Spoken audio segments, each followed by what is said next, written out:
Hello friends, welcome to my channel. I am JCM Berne, author of Wistful Ascending and the rest of the Hybrid Helix, and hopefully a couple more books that will be coming out later this year. And this is Book Burning, a show where I talk about books and movies and comics and whatever else I think of, but I promise to never ever burn a book. And today I'm going to do something a little bit different. I am going to do the Booktube Newbie tag questions. And I know what you may be thinking. You might be thinking, but Joe, you've already released like 9 videos. This is the 10th video.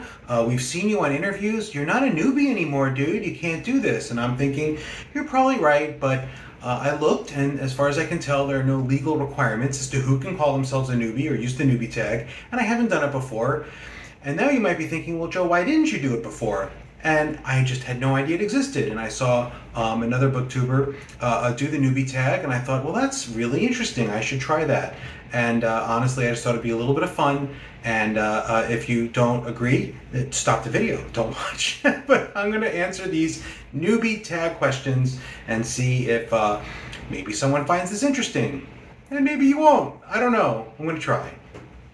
So I have them up here on my trusty computer screen, and I'm just going to go through them. And I did not prep. Usually when I do these videos, I do prepare. I don't have a script, but I have really thought a lot. I've usually taken at least 2 showers of thoughts about a video before I start recording. This is not one of those times. So who knows what I'm going to say? Nobody. But I'm also sober, so it might balance out. We'll see. Okay, number 1, why? And I got this list from Patrick Ryan, great channel. You should subscribe to him too. He shared it with me on Discord, which is how I got the questions. I don't know if there's another place to get them, but I couldn't find them. Okay, here we go. 1, why did you start this channel? I started this channel because I really like thinking about these topics. This isn't something that I started doing as, I do more of it now that I'm a writer, but I'm always the kind of person who thinks a lot about stuff. I was a philosophy major in college. I went to grad school for philosophy. I never made it as a professional philosopher, but I had that kind of training and I have that kind of aptitude. That's what I do. So I like to think about these things. When I think about these things, I like to, if I come to conclusions, I like to share them. I'm also I was a teacher. I like teaching stuff. I like explaining things. I like debating on some level as well. That's not exactly what happens on this channel, but it's a part of a conversation. I like doing that. I like these topics. I like really thinking about what is science fiction, what is fantasy, what makes, what are the different dimensions about which we can subcategorize these genres, what makes good books. I like coming up with theories, not just writing, but coming up with a theory about what makes books good to different people, what all this stuff is stuff that I think about, I like to talk about, and when I come to I find that when I think I know the answer to one of these questions, it helps me to structure it in an answer. If I just think I know the answer, it's fine. But if I write it out,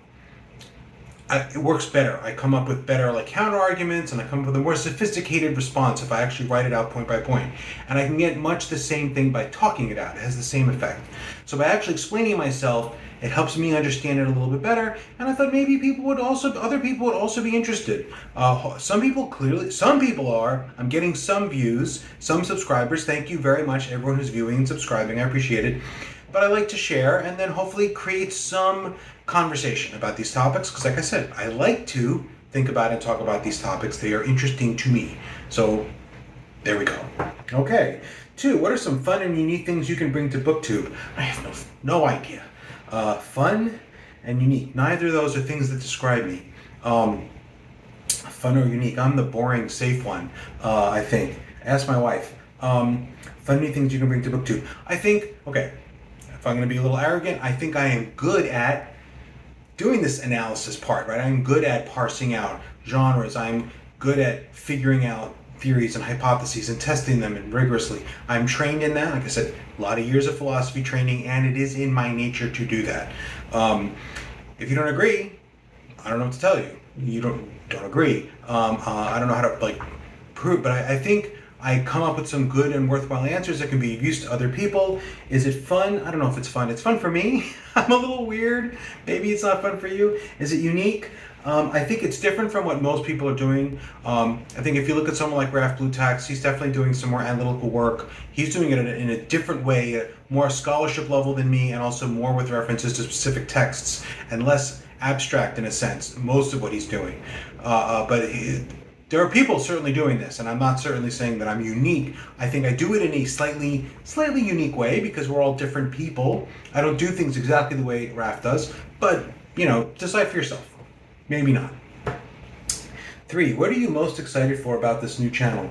I'm excited to make these videos. I actually like to, I've used to blog about this, and I find that with blogging, for lots of reasons that are probably not worth going into, it's hard to attract a readership to a blog. You as a consumer, you might be interested in what I have to say. That doesn't mean you're going to know who I am. You know to go click. What are you going to do on a daily basis? Click on my websites, check the blog, see if there's a new thing there, or an RSS reader. Those things were popular 20 years ago. I don't think they're as popular now. But presumably a lot of people are on YouTube, and they will run across my videos. And I have a chance to reach a wide audience where I only release something once every week or two in a way that a blog is much harder to find that reach. So I'm excited to reach new and broader audience of people. And if I get some of you, my viewers, interested in my books, that'd be great.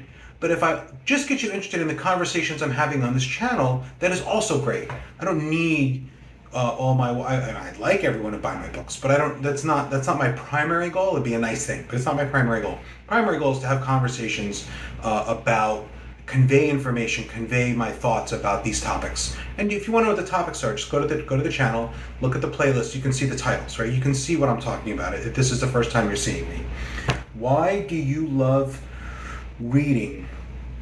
That's kind of complicated. I think on the very most fundamental level, I have an answer for why I like stories in general. I like stories for primarily, I would say, the escape. I love to sort of imagine or place myself in a world, not in a world, but in a character or set of characters who have power and efficacy in their world. And that's the part that I like. I like a world where people can change it. I often feel, rightly or wrongly, that the world I live in is kind of outside my control. A lot of stuff happens, and I know it's bad, and I'm not saying I don't do anything to help, but I feel like I have very limited efficacy in my real life, very limited power to really change the things I see that I don't like. So I like spending a little time in a place, in a place where that's not true. And that's the kind of stories I write. Rohan can have, and my characters can affect the world around them for a variety of reasons. And I like stories where that can happen. So I don't like the kinds of stories where the characters are having a hard time, they can't control that. I'm not saying those stories are bad or no one should write them. Excuse the lawnmower in the background. Apparently someone's being mowed. It's not for me. It's not what I like. And then why do I like reading in particular? It's just a way to get a lot of these stories. Obviously, people with imaginations can create a novel relatively cheaply. You don't need resources, you don't need a team, you don't need actors. So there's a wide variety of stories available in text, much broader than what you can get on like TV or movies. And I think fundamentally reading like a story is a very primitive way to consume entertainment. I think it's probably most primitive. We can get into a whole thing about how narratives are one of the most primitive forms of information absorption that humans have. Like, telling stories around the campfire is probably one of the oldest ways language was used. You don't need to get into that too far, but fundamentally reading is just a really good way to get stories, and possibly my favorite. I can't think. I think probably my favorite. Okay, what book or series got you into reading? I think the first, I remember in first grade getting the reader that they give out in elementary school and like finishing it and thinking it was something, learning to read, finishing the reader thinking it was fantastic. I've always loved stories. I got into genre fiction probably with 20,000 Leagues Under the Sea by Jules Verne. I remember picking that up in third grade. I remember picking up books off my parents' shelves. My parents were like a little bit into sci-fi fantasy, not a ton, but I remember picking up like Lensman. My parents were big Lensman, E. Doc Smith, great stuff. It doesn't age well, but it was hugely formative. I remember getting into John Carter of Mars early on, Conan. I remember getting into comics early on, starting with Star Wars comics, Micronauts, X-Men. I'm reading into X-Men when that just started getting really big. John Byrne, Chris Claremont, G.I. Joe comics, and then just everything else that was on the shelves. There was a time where you would just you could buy like pretty much half the titles that were being printed just off the comic book store. So I got into all those things around 3rd or 4th grade. And I don't really remember what I read in 2nd grade, if anything. I think it was just whatever school gave me or stuff. But yeah, I remember those. What questions would you ask your favorite booktubers? Why haven't you reviewed, or if you have reviewed Wistful Ascending, thank you. And if you haven't, why not? And how can I get you to review Wistful? And I'm kind of kidding. What else would I ask my favorite booktubers? I don't know. I actually know a lot of my favorite booktubers. Because I'm an author, and I'm on Discords with them. I've talked to a lot of them, and we've had conversations, and I don't know that I have other questions to ask. That's a really interesting thought. Maybe what got them into Booktube, what kind of videos they find are the most fun to make for them. But I think I know the answers to a lot of those questions, because fundamentally what booktubers do is they get on video and they answer questions, right? They're telling you the things I'm interested in. That's kind of their job. You know, booktubers are talking about themselves. You don't ask a booktuber like, so what books did you get this month? Because most of them will do an unhaul video and they'll put it on YouTube. So I kind of feel like I know the answers already to the majority of my questions. Okay, number 7. We're rocking through these. This isn't so bad. What challenges do you think starting a Booktube channel will be the hardest to overcome? Geez, I can tell you it's hardware. Hardware's the biggest challenge. So I think there are 2 challenges. So hardware is one. I record this on my phone. I'm actually pretty happy with the video quality. I think it's good enough. My setup isn't great. My computer actually can't handle my video editing software. So to edit these, I've got to like Dropbox them to my wife's laptop and do it there, because I very deliberately got, I remember when I bought this computer, I literally said to myself, I said, self, you never need to like play like real video games, like graphically intensive ones. You never do video editing. What kind of person do you think you are? You don't need a computer that can handle that. Just get something that can handle like the word processing and web browsing that you do, and don't spend money on capacity you don't need. Very deliberately. And now I'm video editing, because what do I know? So I like a new computer. This one's like I think it's 3 years old. I should double check. Maybe one of these days I'll indulge myself and buy a new one. We'll see. So on that, I'd like some better lighting. I'd like a better setup with like a bookcase behind me. Hopefully I'm moving into a new house next year. Hopefully I can put some bookcases in with some books and get a better physical setup for these. I would like that. It's not a huge priority, okay? It's not. I'm not sitting here whining my life is terrible because I don't have a cool bookshelf behind me. It's fine. It's something I would like at some point. When did you, okay, so what challenges, what's the other challenge is growing an audience. I appreciate everyone watching this. I think I'm a numbers guy. I always know how many subscribers I have within a couple. I'm aware of what my audience is. I'd like to grow it, but I'm also lazy. I'm not gonna like run ads. I don't know really how to get more people, but I mean, I'd like to have more people watching and interacting with the content, and maybe that'll happen over time. And I'm a writer who has a YouTube channel. I'm not a booktuber who writes books, right? I'm much more concerned about getting more readers for my novels than about viewers for my YouTube channel. I hope that comes. I'd like, a bigger, like I said, a bigger audience, just because if I'm going to say something, I want more people to hear it, because that's kind of who I am. So that's the other challenge. And I'm not really too worried about either of those things. Again, this is not a high stress thing for me. I'm not going to retire on YouTube money. That's not my plan. When did you start reading?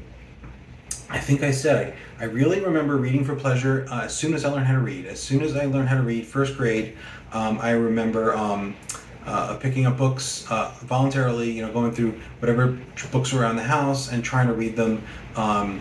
And I was really reading for pleasure. I was really like picking up novels and like digging in by the third grade. I don't know why, but I remembered 20,000 Leagues Under the Sea in the third grade.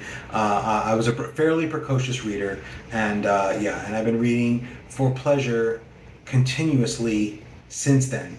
I've had long spans of time where I read a lot of stuff on screen. I was reading a lot of I probably had months where I was reading mostly manhwa or manga I had long periods of time where I was reading a lot of comics, so it hasn't always been novels. I've read a lot of novels, not as many as some people, but a lot.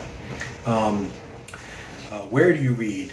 If I'm reading a book, it's almost always my Kindle, and I'm in bed. Sometimes on a couch. I prefer to be lying down when I'm reading, not sitting up. I read a lot on my computer. And on the computer, it's just right here. This is my little L-shaped desk. I've got my work computer set up there. I've got my personal computer set up here. And this is where, so I can just swivel my chair, work, and then take a break from work, do some reading or some web browsing or some Discord or some Twitter, come back here, do more work, come back here, and so on. The phone isn't usually right there in between, and the light's not usually there in between me and the work thing. It's just right now. And that's where I do my reading. So this is here in bed, and then I have a nice couch. Maybe I'll show the couch one day on the channel. I don't know. I can't imagine anyone would care, but there's a lot of stuff that I see on Booktube that where on a rational level I think I can't imagine anyone cares about this, and yet people clearly do, and even I enjoy watching them. So anyway, what kinds of books do you like to read? I explained that already. I'm a science fiction fantasy guy. I like books where the setting allows for the main characters to be potent, effective. They can change their circumstances for the better. I'm not saying that's realistic. I'm not saying other stories aren't valid. There's a whole sort of debate that goes on about other voices and disenfranchised peoples, and how in their stories the characters are often seem less active and they get turned down by editors because their main characters can't really be efficacious. They represent those people's backgrounds by surviving hardship, not surpassing hardship, not overcoming it, but just enduring it. And that's their kind of story that they're telling. And some people say, well, that's how people who aren't privileged view the world, and it's equally valid and it's equally important, and those people shouldn't be turned down by editors. I don't know that I have a stance on that. I can tell you I don't want to read those stories. I'm going to read very few of them. That's not what I don't need to feel less power. I know I'm a person of enormous privilege. I'm a white, straight male. My religion doesn't really serve as a problem for me where I live at this time period in this country. I'm almost as privileged as anyone gets. In a way, I'm reasonably, come from a wealthy background. I've never really had even much in the way of financial hardship. So, why am I whining about not having power? It must sound terrible. I don't know. Maybe I sound very self-indulgent. But I feel like I see things going crap in many ways around me, and I feel I can't do anything about it. So I like to read stories where the people can do something, and they do. That's the kind of books I like to read. What does my book collection look like? My book collection is so I read a lot when I was younger, and most of the books I read when I was younger are either mysteriously missing or they are in boxes. I have a lot of boxes of books, a lot. They're in a garage on storage shelves, the big metal storage shelves you get at Home Depot. I have a lot of boxes of books, and some people have said I should do sort of an unboxing video, different kind, where I take a box of books that I bought in the 80s and I open it and go through the books. And I might do videos like that. Right now I'm transitioning between homes. So all my boxes are at the house that I'm going to be moving into next year. It's a long story, and I don't know why anyone would care to hear it, but my first marriage ended in 2011, and when it did, I basically I haven't had my own house since. And again, not homeless, I'm not sleeping on the streets. I've been living with various relatives, with my wife. It's her house that I'm in right now. So I haven't had my own place in 12 years. So we have recently bought, I now have a place that is partially mine, where I would like to establish shelves and an office of my own. And I'm not trying to get any sympathy from anyone. It's fine. But at that point, I may have a book collection that I can actually show. Here are my shelves, and here's all the figurines I've collected over the years and all that stuff. Right now, I don't have much to show you. I do almost all my reading electronically. So if I buy, I don't buy books. They're on Kindle. I have a Kindle, my Kindle Oasis, which I meant to bring down here to put on this video, but I forgot. It's upstairs by my bed. So my book collection is digital. It's on the Kindle Oasis. Doesn't look like much. Right now, if I showed you my Kindle Oasis, it's a black Kindle Oasis. You can look up what those look like, and on the front you would see Phased by Tori Tekken, because that's what I'm reading right now. And I spent the extra like $10 on my Kindle, so instead of ads, it actually shows me the cover of the book I'm currently reading on the screen when it's not on. Why I did that, I have no idea. Maybe it was $20, whatever. So that's what my book collection looks like. Not much. I have a lot of comics. Those comics are also in long boxes. And one of these days I will have shelves and I will set them up and they'll be behind me when I do these videos. At least that's the plan. And it'll probably be a year. It sounds ridiculous, but that's my life. So that is my Booktube newbie question. So you can come here. I don't do reviews. I'm not gonna. If I do reviews, it'll be few and far between. It'll be specifically not new releases. It'll be things that are important to me, probably things that I read a long time ago. And that may happen, but that's not a primary plan. It's my 10th video. I haven't done a review yet. I've mentioned a few books, but not in a review context. So this is going to be a review channel, and it's not going to be a ton of unhaulings. I don't do a lot of that stuff. I do have 2 boxes of books to unhaul, like it's 2 books or 3 books. One of these days I'll do an unboxing video. This isn't going to be like what I read this month. I'm not that kind of booktuber, for reasons. But I will be talking about book-related topics. So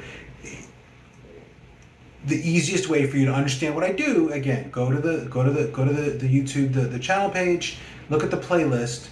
The episodes are numbered and they have topics. It should be very clear what I'm about. The kinds of things I'm going to be talking about. I'm going to be talking about the same kinds of things in the future. I want to do a what is grimdark and why grimdark, why people read grimdark video soon. And I don't know what else is on the plate, but I have a little list. I'm going to talk a little bit about background information about my series. For example, I want to do a video where I explain the magic system of the hybrid helix, like from first principles, like how it works, what it is. It's not anything you need to know to understand the books, but it might be interesting to understand how I developed it and what were the things that made me make the choices I made when developing the magic system. It would interest me to read that about someone else, and maybe it'll interest one of you to hear that about me. So that's going to be a video I make sometime in the next few weeks. Otherwise, I'll just be making videos whenever I run into trouble in my work in progress, which is a lot. So so expect more videos from me, and I like doing this. So I hope you enjoy some of this content. I hope you like and subscribe. I hope you buy my books. But if not, I hope you find other books that you love to read and enjoy, and that you get them. And I hope you find other YouTube channels that you love where the content makes you happy, and I hope you watch them and subscribe to them, if not me, or both of us. And that's it. So have a great day. And this is JCM Berne. Take care.